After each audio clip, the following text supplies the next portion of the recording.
Good afternoon. This is a quick video on what I did to resolve the issues on my 33 horse Evinrude ski twin. My last video I was talking about the performance issues and I'd reached out and I got a lot of good comments. But I figured I did get it resolved and I wanted to show everybody what I did to resolve it. So I'll show you a quick clip of what the boat sounded like last summer, and then I'll walk you through the steps of what I did to resolve it. So stay tuned.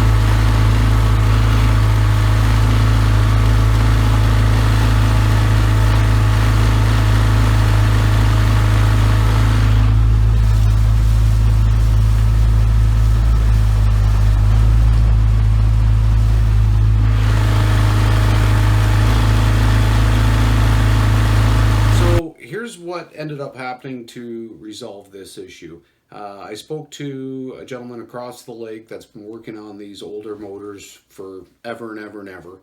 And what his initial thought was, you need to adjust the carburetor. It's completely out of whack. So he asked by chance, do I have any manuals or documentation, which of course I do. It came with the boat itself, the original manual for the motor. He says, well then get the damn book out, and what we're gonna do, or you're going to do while I stand and watch you, is put the high and low idle back to the factory scratch. So on the motor itself, you've got the high down here, we've got the low up top, and so what you need to do on the bottom, or sorry, correction, at the bottom, there's one little screw attached to a knob. You got to take that off, so you've got access to the needle itself.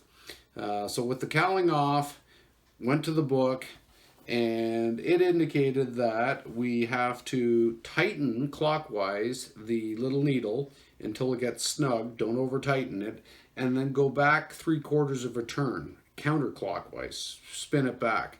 That was for the high idle.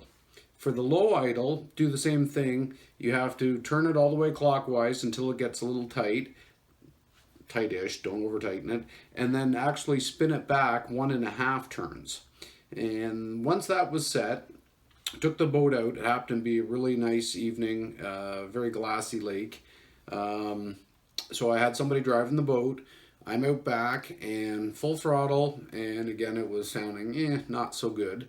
But as I started to slowly turn clockwise the high idle, after little increments at a time, all of a sudden the RPM, I could hear it start to come up, and the nose went down, and next thing you know, it's sounding like a sewing machine running really nice. Excuse me. But the problem is I don't have a tack in the boat, so I'm not sure what the actual RPM is. It says the boat operates, or the motor operates between 4,000 and 5,000 RPM.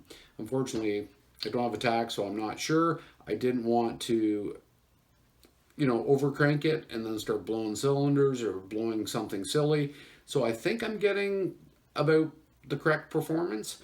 But the next video, I'm going to show you what I did to rectify that problem, just so I know exactly where I'm at. But I'm going to bring up a few things online here.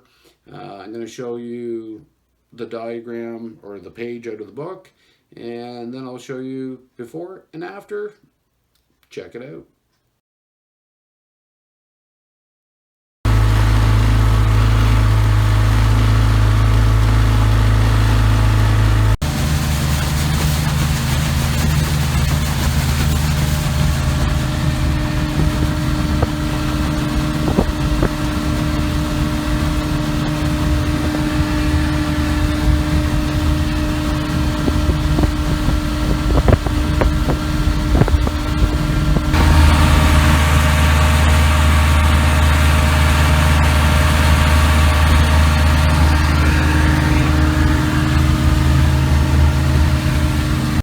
So there you go, folks. Now you can hear what it was running like after I did the adjustments. Quite happy with the results. Yeah, let me know what your thoughts are. I mean, Lord knows there's a bunch of different issues that could possibly, be out there. And this just happened to be what the problem was with my boat.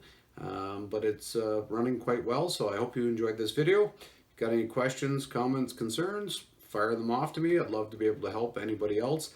I'm new to boating. I'm learning this as I go with reading and, of course, picking the brains of people that have been doing this for many, many, many years. So hope you enjoyed this video, and hopefully it helps you out, and you have yourself a great day. Take care.